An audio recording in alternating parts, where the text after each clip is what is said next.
The ice stretched forever in every direction. Captain Jake Morrison could barely keep his eyes open. His body was going numb and his suit was failing. The heating system had stopped working hours ago. He lay in the snow, half buried, barely breathing. Around him, 6 other soldiers were scattered across the frozen ground like broken toys. Their ship had crashed 3 days ago. The enemy had shot them down during what should have been a simple rescue mission.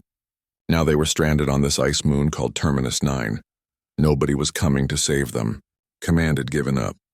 Their distress signal had died when the power ran out. Sergeant Linda Hayes pressed her back against a piece of metal from the crashed ship. She was trying to stay warm, but it was impossible. The temperature was 80 degrees below zero. Her fingers were turning blue inside her gloves. Corporal Danny Wright had stopped talking an hour ago. Private Amy Chen kept saying numbers over and over, coordinates that meant nothing anymore. Lieutenant Ben Cooper's leg was broken badly. The bone was sticking out through his torn suit. Private Marcus Dean had used all the medicine trying to help everyone. Corporal Sophie Grant was keeping watch, but her gun had frozen solid. Jake knew they were dying. It was just a matter of time now. The cold would take them, slow and painful. He closed his eyes and thought about home, about the people he would never see again. That's when he saw something moving across the ice. At first he thought he was hallucinating. The cold did that to people. It made them see things that weren't there. But the shape kept moving closer. It was small, about the size of a cat. Its scales were pure white, so white they seemed to glow in the dim light. It had tiny wings that fluttered as it hopped across the snow. Its eyes were pink like a rabbit's eyes. Jake had seen videos about the animals that lived on this moon. This was a dwarf dragon. They were supposed to be harmless scavengers. The little creature came closer, sniffing at Danny's helmet. It tilted its head, studying the frozen soldier. Then it did something Jake couldn't believe. It opened its mouth and breathed out a warm mist. The mist covered Danny's faceplate, melting the ice. Danny stirred and groaned. The dragon made a happy chirping sound and moved to the next soldier. Jake tried to speak into his helmet radio. His voice came out as a croak. "Guys, are you seeing this?" Linda's weak voice answered. "Captain, either we're all crazy or that thing is trying to help us." The dragon went from soldier to soldier, breathing its warm mist on each one. When it reached Jake, he stared into those strange pink eyes. There was something there. Intelligence, understanding, purpose. The creature chirped again and grabbed Jake's sleeve with its tiny claws. It pulled, trying to make him move. When Jake didn't get up fast enough, it bit his glove gently, like a dog trying to get attention. "I think it wants us to follow it," Amy said. Her voice sounded stronger now. They had nothing to lose. One by one, the 7 soldiers pulled themselves to their feet. Ben leaned on Marcus for support. Sophie helped Danny walk. Linda held Amy's arm. Jake took the front, following the small white dragon as it hopped across the ice. The dragon seemed to know exactly where it was going. It led them through passages between tall ice formations that blocked the terrible wind. It knew every safe path, every place where the ground was stable. After an hour of painful walking, it brought them to a crack in the ice that dropped down into darkness. Jake looked over the edge. His suit's lights showed a cave below. The dragon jumped without fear, its small wings slowing its fall. It landed 20 feet down and looked back up at them, chirping encouragement. "The temperature reading says it's warmer down there," Linda said, checking her suit's sensors. 15 degrees above zero. "How is that possible?" "Maybe there are heat vents," Ben suggested. "This moon is supposed to have them underground." They had no rope or climbing equipment, but they had to try. Using pieces of cable from their damaged suits and helping each other, the 7 soldiers climbed down into the crack. The temperature got warmer with every foot they descended. By the time they reached the cave floor, they could actually feel warmth for the first time in 3 days. The dragon led them deeper into the caves. Strange glowing plants grew on the walls, giving off a soft blue light. They could hear water running somewhere nearby, and it wasn't frozen. The dragon brought them to a large chamber where steam rose from hot springs in the ground. "It's like paradise," Amy whispered. "We can actually survive here." The dragon chirped and flew to a corner where it had made a nest. There were supplies there.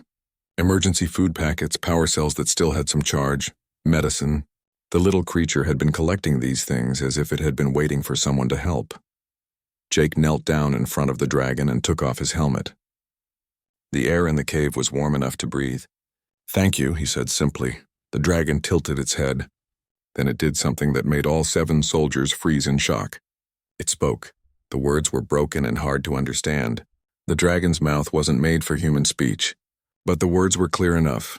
Help humans. Save friends, Linda gasped. Did that thing just talk? The dragon bobbed its head up and down like a person nodding.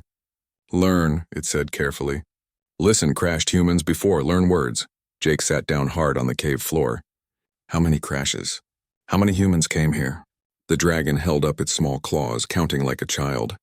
3 crash. Before you. It lowered its head sadly. All die. Cold take them, too slow. Find too late. Marcus looked at the supplies more carefully. These are from different ships. Different years. This equipment is at least 5 years old. The dragon nodded eagerly. Sit with them. Learn speech. They teach before cold take. Promise them save next humans, promise. Sophie wiped her eyes. You've been waiting here? Collecting supplies? For 5 years? Wait, watch Sky. Every crash, try help. Always too far. Always too late. The dragon spread its tiny wings. Not strong. Not big, not fast. But promise. So wait. Ben struggled to sit up, his face tight with pain. You learned our language from dying soldiers. You've been preparing for this, why? The dragon's expression was hard to read, but its pink eyes looked infinitely sad. Enemy kill my family. My nest, humans fight enemy. Enemy of enemy is friend. Humans say this. Teach me. Jake felt tears on his face. This small creature had lost everything to the same aliens who were trying to destroy humanity. It had spent years alone, learning, preparing, hoping to save soldiers who might never come. What's your name? Amy asked gently. The dragon made a musical sound that no human could copy. Seeing their confusion, it thought for a moment. Human from before call me pale. Say I am pale like snow. Pale, Jake repeated. That's a good name. Over the next few hours, the soldiers shared their food with Pale and learned more about their rescuer. The dragon explained how it had survived when the enemy destroyed its home, how it had watched humans fight and die on this frozen moon for years, unable to help, how it had studied their technology and language from far away. As they rested in the warmth, Jake realized something important. They weren't dead. Against all odds, they had survived.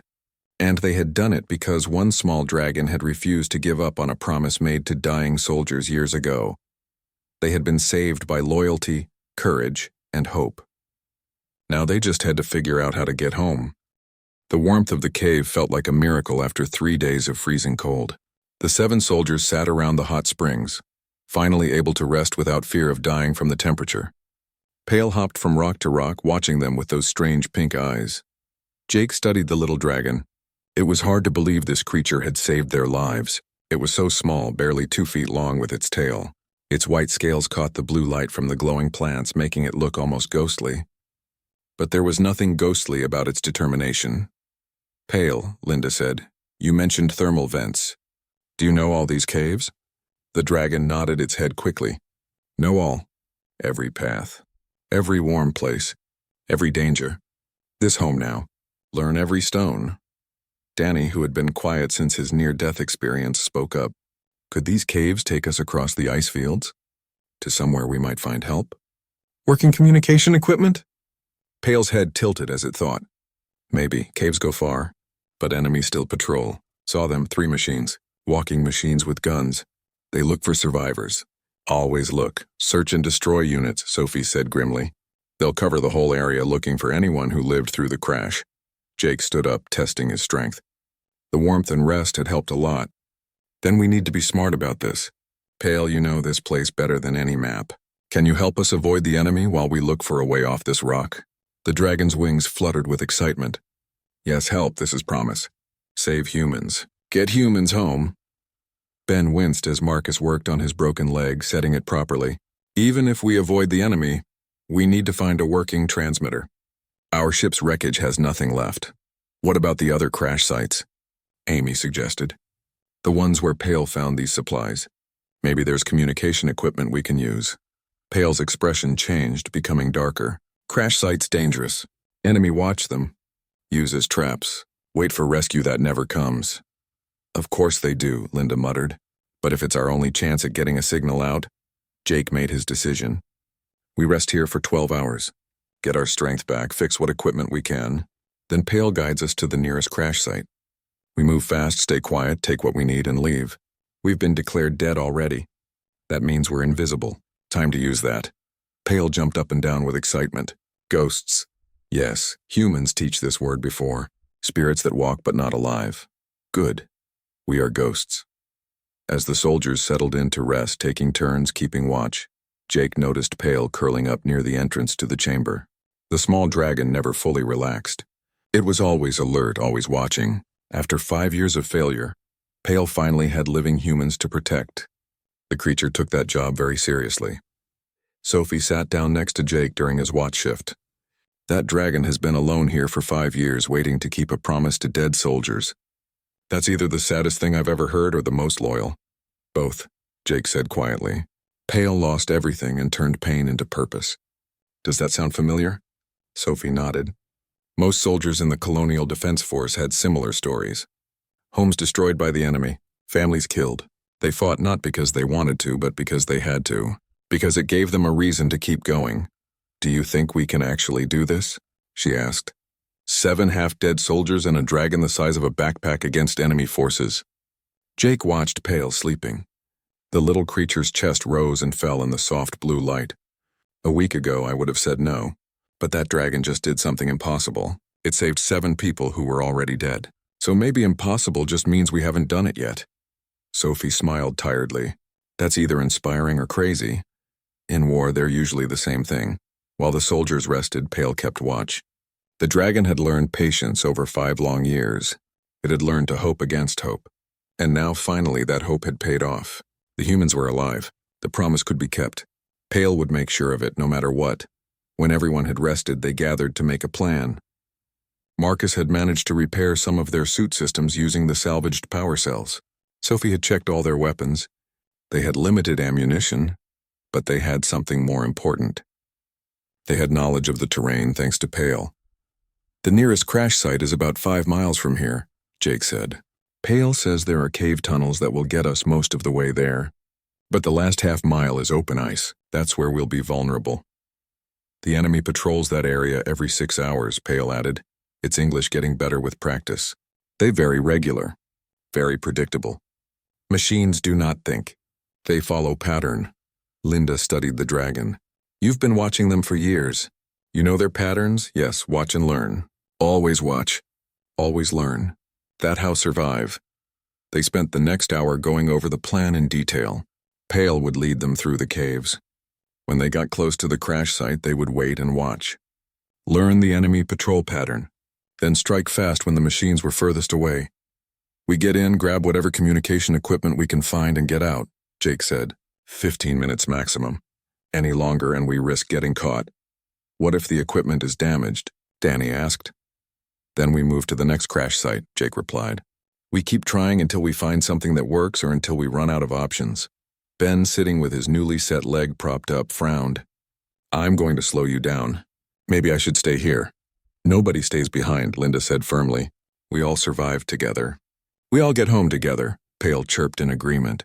All humans. All family. No one left behind. The dragon's simple statement silenced any argument. They were in this together, all of them. 7 soldiers and 1 determined dragon. They gathered their salvaged equipment and prepared to move out. Pale took the lead, moving confidently through tunnels that twisted and turned through the ice. The dragon knew every passage, every safe route. It was clear that Pale had explored these caves thoroughly over the years. As they walked, Amy stayed close to Pale, studying the dragon's behavior. Pale, you said you watched humans fight the enemy. Did you see our tactics? Our strategies? The dragon nodded eagerly.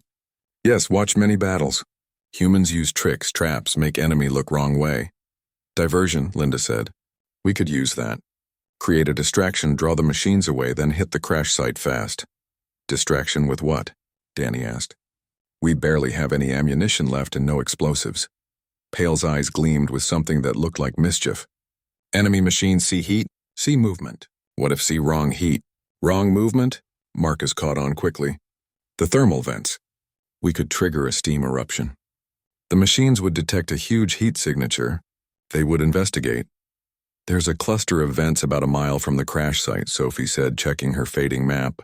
If we could cause a collapse in the right spot, I'd do it, Pale said firmly. I know vents. No weak ice. Make big steam. Draw metal monsters away. No, Jake said immediately. It's too dangerous. If those machines see you, I fast. I know every hiding place. Pale's voice was determined. This my home. My war too. Humans teach me before. Everyone fights or everyone dies. The soldiers looked at each other. The dragon was right. They couldn't succeed without taking risks, and Pale knew this terrain better than anyone. 30 minutes, Jake said finally. You get their attention and keep them busy for 30 minutes. That's how long we need to get the equipment and get clear. Then you disappear. No unnecessary risks. You've already done more than enough. Pale bobbed its head seriously. 30 minutes. Then hide. Promise. They synchronized their timing using Linda's working watch. Pale would go first, reach the vent system and cause the eruption. When the machines moved to investigate, Jake's squad would surface, raid the crash site and take whatever they could carry. As Pale prepared to leave, Amy quickly made a small pack from salvaged fabric. She filled it with pieces of reflective metal. Wear this. The metal will confuse their heat sensors, make it harder for them to target you. The dragon let them attach the tiny pack. It looked almost funny. This small white dragon wearing makeshift gear. But nobody laughed. This was serious. This was survival. Pale looked at each soldier in turn, memorizing their faces. Then with a determined chirp, it scrambled up toward the surface and disappeared into the blinding white landscape above. I can't believe we're trusting our lives to a creature the size of a cat, Danny muttered. That creature has more courage than most people I've known, Linda replied quietly. The squad moved into position beneath an opening that led to the surface. Their weapons were ready. Their hearts pounded. Jake checked the time. 28 minutes until Pale's diversion. The waiting was torture. The explosion of steam was visible even from their position underground. A massive column of superheated vapor shot into the sky, creating a cloud that could be seen for miles. The enemy machines reacted immediately. Through gaps in the ice above, the soldiers watched two mechanical walkers pivot and race toward the disturbance. Go, go, go, Jake ordered. The 7 soldiers burst from the cave opening like spirits rising from graves. The crash site was right there, a twisted wreck of metal and broken dreams. The enemy had already stripped most of the valuable technology, but they always missed things. Small things, hidden things. Sophie and Danny ran to what was left of the cockpit. The communication array was damaged, but might still have useful parts. Marcus and Amy swept through the cargo area, looking for anything that could help. Linda kept watch while Ben, limping badly on his injured leg, worked on removing a power cell that still showed signs of life. Jake coordinated everything, keeping one eye on the time. They had 30 minutes, maybe less if the machines realized the steam eruption was a trick. Found something, Sophie called out. Encrypted burst transmitter. It's damaged, but maybe we can fix it. Power cells here, Ben added. 2 of them still have some charge. Medical supplies, Marcus announced from the cargo bay. The real stuff, not the basic kits. This could save us if anyone gets hurt. 15 minutes, Jake announced. Take what you can carry. We need to disappear before those machines come back. As they worked, an old recording crackled through the wreckage's broken speakers. It was set to repeat automatically. A message from the dead. This is Captain Ellen Brooks of the Nightingale. If anyone hears this, the enemy has a hidden command post in the northern ice canyons. Coordinates follow. They're using Terminus 9 as a staging ground for... The message cut off, corrupted by damage and time. But Jake had heard enough. He quickly saved the partial coordinates to his suit's memory. A command post. If they could find it or even just send its location to their forces. Command post, he breathed. If we could take it out or just get the coordinates to headquarters. 10 minutes, Linda warned. The machines are turning around. They know something's wrong. The squad grabbed their salvage and vanished back into the cave seconds before the enemy walkers returned. The machines scanned the area with their sensors, searching for heat signatures and movement. But they found nothing. The ghost had come and gone without a trace. Deep in the caves, the soldiers met up with Pale. The dragon was panting but unhurt, clearly proud of its success. Big steam. Big noise. Metal monsters very confused, Pale reported happily. Jake knelt down and held out his hand. Pale bumped its nose against his palm in a gesture of trust. You did perfectly. Now let's see if we can make this equipment count for something. For the next several hours, they worked by the blue glow of the cave plants. Sophie, who had trained in communications, examined the burst transmitter carefully. "It works," she said finally, "but there's a problem. It needs a huge power surge to punch through the enemy's jamming. More power than these cells can give us." "How much power?" Amy asked. "Enough to light up like a beacon on every enemy sensor. Whatever we use as a power source, they'll see it. They'll know exactly where we are within minutes. So we get one shot," Jake said slowly. "One message to headquarters. It has to count. And whoever sends it probably won't survive." Silence fell over the group. They all understood what that meant. Someone would have to sacrifice themselves to save the others. Someone would have to stay behind while the enemy closed in. Pale, who had been listening quietly, suddenly spoke up. "No place. High place. Old human outpost. Long dead, has power. Big power. Maybe enough. An old outpost." Ben leaned forward despite his pain. "How old? From the first survey missions?" "Maybe very old. Before enemy come. Has machines. Sleeping machines." Jake's mind raced. The first survey missions to Terminus 9 had happened decades ago, back when humans were still exploring these distant moons. "If there was an abandoned outpost with a working reactor, can you take us there, Pale?" The dragon's wings fluttered nervously. "Long journey. 3 days through deep caves, dangerous, cold in some places, hot in others, but yes, can take you." Sophie looked at the burst transmitter, then at her squad. "If we reach that outpost, power up this transmitter, and send a full report including those coordinates for the enemy command post. Headquarters would have to respond. They'd send an extraction team, maybe even a full assault force." 3 days, Linda said. "We can make it 3 days. We have supplies now. We have warmth from the caves. And we have a guide who knows every inch of this frozen hell." Danny grinned for the first time since the crash. "Guess we're not dead yet after all." Jake stood up, feeling strength and purpose flowing back into his tired body. "All right, ghosts. We have a new mission. We get to that outpost. We send our message. And we make the enemy regret leaving us for dead. Pale?" The little white dragon stood at attention, copying the soldier's military posture. It looked both adorable and deeply moving. "Lead the way. Let's go change this war." The journey began immediately. Pale led them deeper into the cave system than they had gone before. The passages grew narrower, more twisted. Sometimes they had to crawl on their bellies through gaps barely wide enough for a person. Other times they crossed vast chambers where the ceiling disappeared into darkness above. They passed through areas where the temperature dropped again, making them huddle together for warmth. Then they would enter regions heated by underground volcanic activity, where they had to shed their outer gear to avoid overheating. Pale knew every danger, every safe path. The dragon would stop suddenly, ears twitching, and warn them of unstable ice or pockets of toxic gas. It was clear that Pale had spent years exploring these caves, learning them completely. On the first night, they made camp in a warm chamber. As the others slept, Jake sat with Pale on watch. "Why did you really do this?" Jake asked quietly. "You could have stayed hidden, stayed safe. Why risk everything for strangers?" Pale was quiet for a long moment.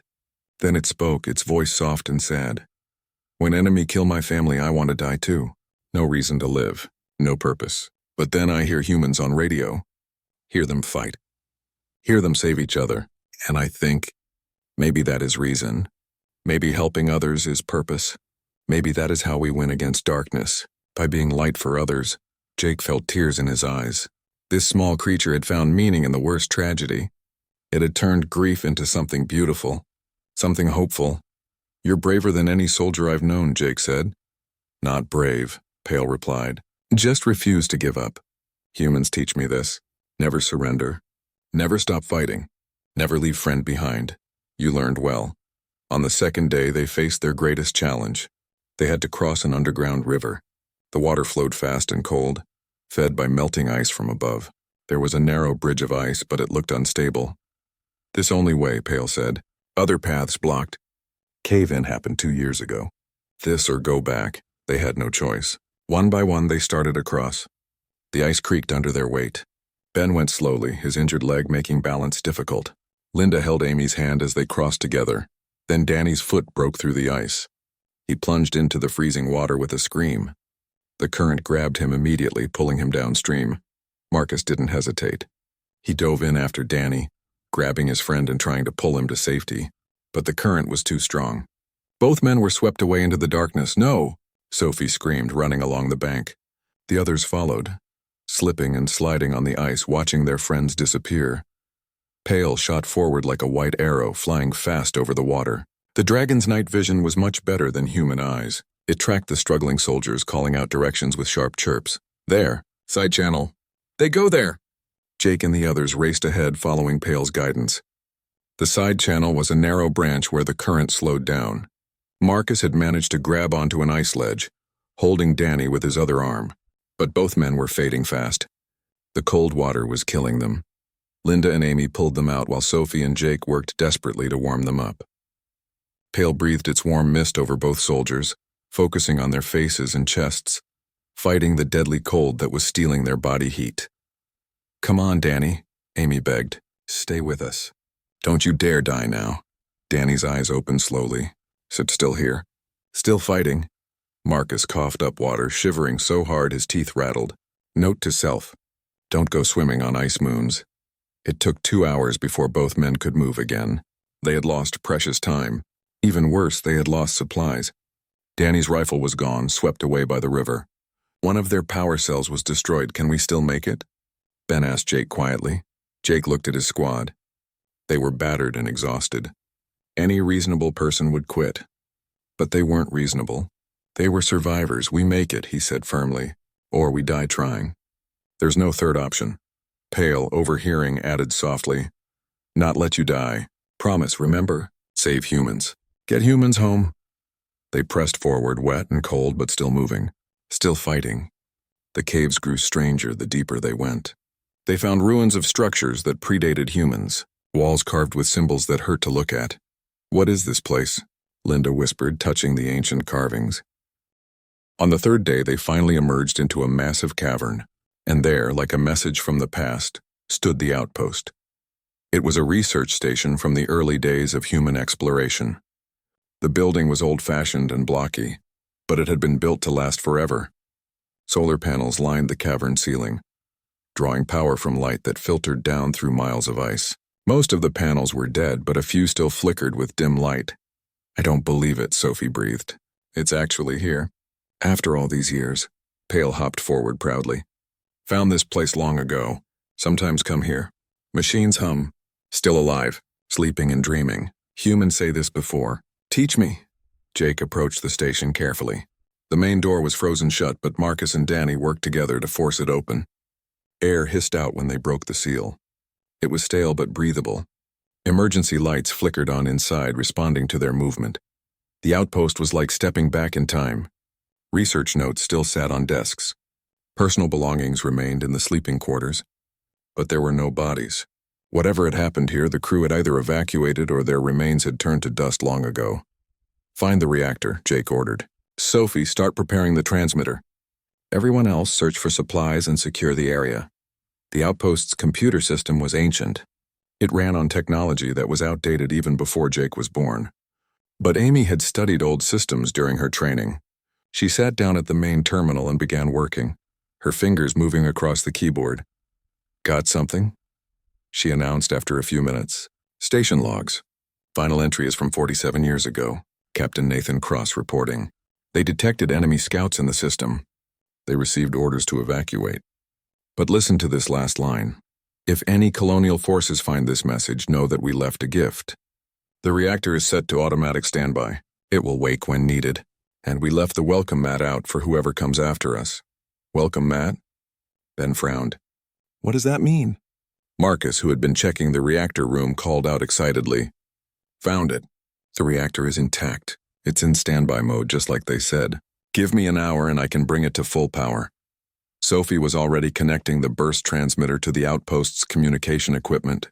"This is it. With this power and this array, we can punch through any jamming signal. We can send everything we know, every bit of intelligence we've gathered. Headquarters will hear us for sure." But Linda, who had been monitoring the tactical displays, had gone pale. "Jake, you need to see this." On the screen was a sensor reading from the outpost's external monitors. Enemy forces were coming toward them. Dozens of mechanical walkers moving fast and with purpose. How did they find us? Danny demanded. Pale's ears drooped sadly. My fault. Big steam trick. They watch patterns now. Follow paths. Track ghosts. I lead them here. No, Jake said firmly. You saved us. You brought us to the one place where we can actually win. The enemy thinks they're coming to kill survivors, but we're about to call down our entire fleet on their heads. He turned to his squad. They were exhausted and wounded. They had been running on determination and hope. They had survived impossible odds. Now they faced one final battle. Marcus, get that reactor online. Sophie, prepare the transmission. Everyone else, take defensive positions. We hold this station long enough to send our message. After that, we make them pay for every step they take, Linda finished, loading her rifle. Pale spread its small wings, standing beside the soldiers. I fight too. This my home. My family now. Everyone fights or everyone dies. Jake smiled despite the situation. Welcome to the Colonial Defense Force, Pale. Let's show the enemy what happens when they leave humans for dead. The soldiers moved to their positions. The outpost had been designed with defense in mind. The early explorers had understood the dangers of unknown worlds. Force fields hummed to life as Marcus rerouted power, creating barriers at key points. But there were only 7 humans and 1 small dragon against dozens of war machines.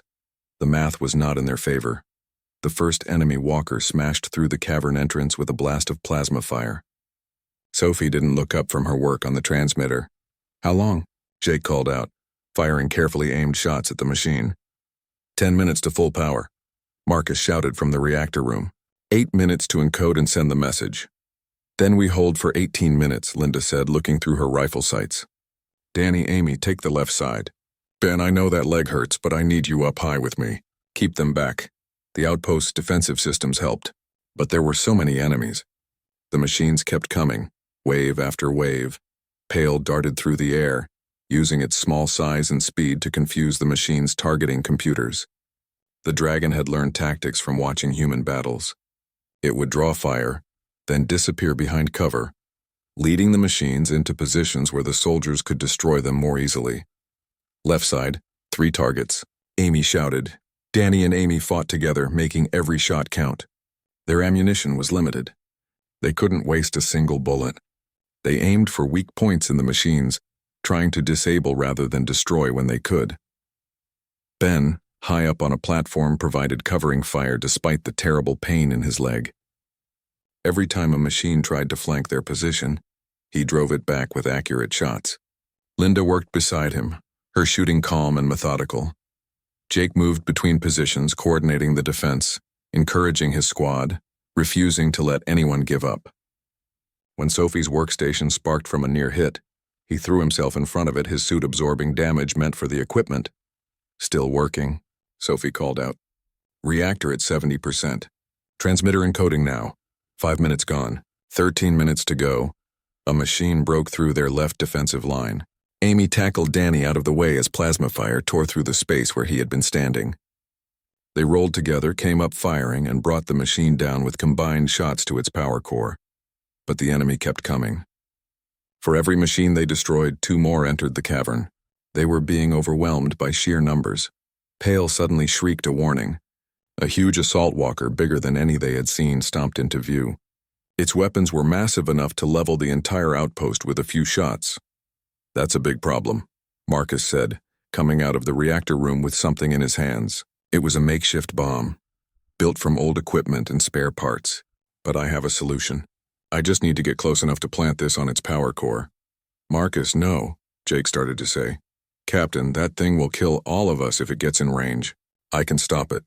You know I can. Danny stepped forward. Then you don't go alone, Amy joined them. We'll draw the smaller machines away.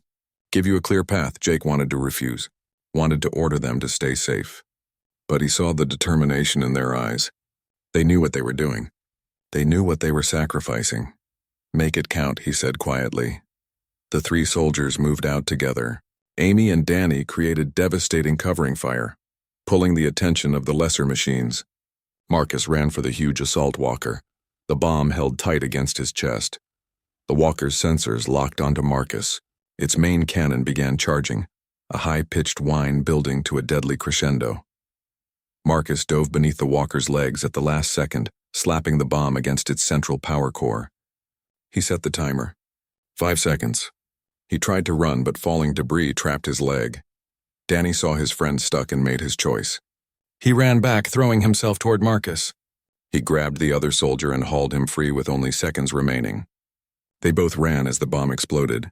The walker erupted in a massive fireball. The explosion sent shockwaves through the entire cavern. Rocks fell from the ceiling. Part of the entrance collapsed. The blast separated Amy from the others. She was on the wrong side of the falling rocks, cut off and alone, surrounded by 3 enemy machines with no ammunition left. "Amy!" Sophie screamed. Through the smoke and fire, they could see her. She picked up a piece of metal debris and charged the nearest machine, yelling defiance. She managed to damage its optical sensor before its arm swept her aside. She hit the cavern wall hard and fell without moving. "No, no, no," Danny chanted, trying desperately to reach her. But more machines blocked the way. "Reactor at full power," Marcus said, his voice hollow with grief. "Sophie, send the message now." Sophie's hands were shaking. Tears ran down her face, but her fingers never stopped moving across the controls. The transmitter hummed to life, its power signature lighting up every enemy sensor for miles around. Message encoding complete. Sending now. All tactical data. Enemy positions. Coordinates for their command post. Everything. The transmission burst outward, cutting through jamming fields, racing across space toward human territory. 8 minutes of compressed data. Every secret they had discovered. Every sacrifice they had made. Transmission complete, Sophie announced. Headquarters received and acknowledged. Extraction fleet is coming. They'll be here in 30 minutes. Then we hold for 30 minutes, Jake said, though his heart was breaking. Amy was gone. They were outnumbered and outgunned. But they had won the important battle. Their message had reached home. 30 minutes, Linda said, her rifle clicking empty. She drew her combat knife. We can do that. Ben, pale from blood loss and pain, nodded. Jake lost track of time. Everything became a blur of plasma fire and desperate combat. His suit was damaged in multiple places. His ammunition was completely gone. He fought with a piece of metal debris, using it as both shield and weapon. Danny was on the ground with a bad leg wound, but he kept shooting from where he lay. Linda had taken a hit to her shoulder but switched to her other hand and continued fighting. Marcus, the quiet engineer, had become a warrior, using his knowledge of machinery to target the weak points in every enemy walker. Ben couldn't stand anymore because of his infected leg and blood loss, but he became their anchor point, calling out enemy positions and threats even as his voice grew weaker. Sophie, who had sent their message and saved them all, now fought with everything she had to protect her squad. And Pale, the small white dragon who had started this entire impossible journey, flew through the battle like a ghost. The enemy machines couldn't track the dragon's erratic movements. Pale would distract them, confuse them, lead them into traps. 25 minutes had passed since the message was sent. Just 5 more minutes. If they could hold for 5 more minutes, rescue would arrive. Jake's makeshift weapon broke. He was weaponless now, his hands empty. An enemy walker advanced toward him, its cannon charging. This was it. This was how it ended. Then the cavern ceiling exploded with light. Dozens of drop pods punched through miles of ice, falling like meteors. They hit the ground and burst open. Fresh human soldiers poured out, fully armed and ready for battle. "This is Captain Lisa Grant of the Valkyrie." A voice crackled over the radio. "Sorry we're late to the party. Someone want to tell me how 7 dead soldiers just handed us the biggest intelligence victory of the entire war?" Jake collapsed against a wall, laughing with exhaustion and relief. They had done it. They had survived. The cavalry had arrived. The battle ended quickly after that. The fresh troops overwhelmed the enemy machines with superior numbers and firepower. Medical teams rushed to the survivors. Jake watched as doctors worked on his squad, treating wounds and stabilizing them. "Captain Grant," Jake said into his radio. "We lost someone, Private Amy Chen. She gave her life so we could send that message. I need her body recovered. She deserves to be honored." There was a pause, then Grant's voice came back softer. "We'll find her, Captain. We'll bring her home, all of you. The fleet is here, and thanks to your intelligence, we're about to hit every enemy position in this sector with everything we have." A medic approached Pale cautiously. The dragon was exhausted, its white scales dirty and scorched. "Sir, is that a dragon?" "That's Pale," Jake said firmly. Pale saved our lives more times than I can count. Pale comes with us. That's not negotiable. The medic wisely didn't argue with the half-dead captain who had just won a major victory against impossible odds. As they were carried to the evacuation ships, Jake watched Terminus 9 growing smaller through the viewport. The frozen moon that had almost been their grave. The place where 7 soldiers and 1 brave dragon had refused to die quietly. An officer approached him in the medical bay. "Captain Morrison, the Admiral wants to debrief you as soon as possible. Your transmission included coordinates for multiple enemy installations. We're launching a major offensive based on your intelligence." Jake nodded tiredly. "The real heroes are still on that moon, sir. The soldiers who taught Pale our language before they died. Amy Chen, who sacrificed herself so we could complete our mission. They won this victory. They'll be remembered," the officer promised. "All of them. What you accomplished down there is going to change everything." 3 weeks passed. Jake stood before the Colonial Defense Force High Command. His squad stood beside him, medals pinned to their uniforms. Even Pale was there, perched on a special stand and wearing a tiny medal of its own. The Admiral addressed the gathered press and military personnel. "What happened on Terminus 9 will be studied for generations. 7 soldiers declared dead survived against impossible odds. They provided intelligence that has fundamentally changed this war. But more importantly, they formed an alliance with a species we never knew existed. Pale of Terminus 9 has been granted honorary citizenship and the rank of Scout in the Colonial Defense Force." Pale chirped proudly. Despite the formal setting, several people in the audience smiled at the small dragon's obvious happiness. Later, there was a private ceremony for Amy Chen.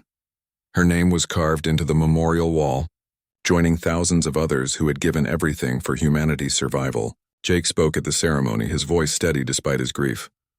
Amy believed that humans and aliens could find common ground, that not every species was our enemy. She was right. Pale proved that. And Amy's courage, her sacrifice, made everything possible. She died so that her message could reach home. She died so that we could all live. The attendees stood in silence, honoring the fallen soldier. Pale stood at attention beside the memorial, its small form somehow conveying immense dignity. The war continued, but everything had changed.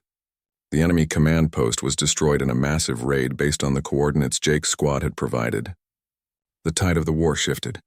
Other alien species, seeing humanity's ability to form alliances, began reconsidering their positions. Jake's squad was assigned to a new special operations unit. They specialized in missions behind enemy lines. They insisted that Pale be assigned with them, and command agreed. The small dragon had proven its worth beyond any doubt. On their first new mission, as they prepared to drop toward another hostile world, Danny looked at Pale. The dragon was secured in its specially designed combat harness, ready for action. "I still can't believe we're taking a dragon into battle." Pale's pink eyes gleamed with fierce determination. "Not just dragon family, we fight together. We win together. We survive together." "That's right," Linda agreed. Sophie activated the drop pod systems. 30 seconds to deployment. Just like old times. "Except this time," Ben said, fully recovered from his injuries. "We're not ghosts anymore. We're very much alive." Jake checked his weapon one final time. "And we're going to stay that way. For Amy.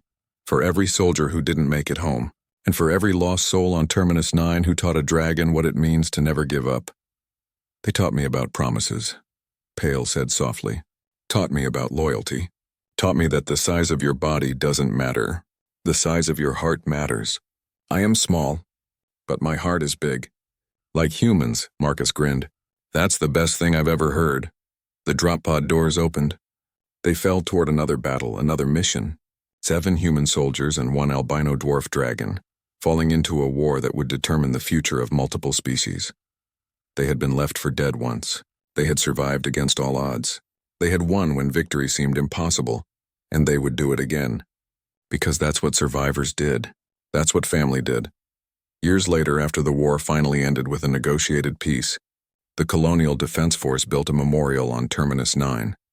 The ice moon was transformed from a battlefield into a place of remembrance. The cave system where Pale had saved the 7 soldiers became a protected site. Jake, now retired and teaching at the military academy, stood before a class of new recruits. Beside him, older but still fierce, was Pale. The dragon had become a symbol of hope and courage throughout human space. Today you begin your journey, Jake told the young soldiers. Some of you will face impossible situations.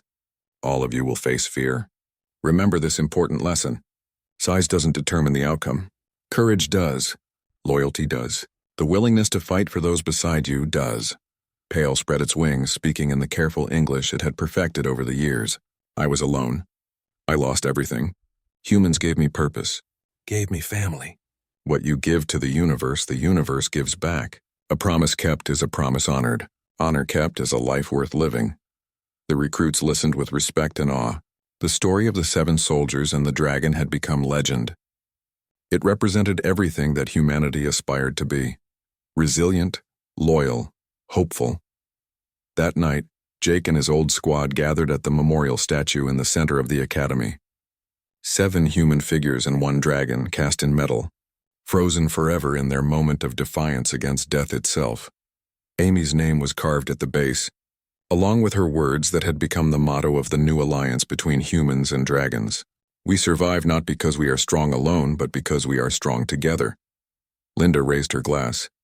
To Amy, to every soul we lost, and to the smallest, bravest dragon in the galaxy. To Pale, they said together.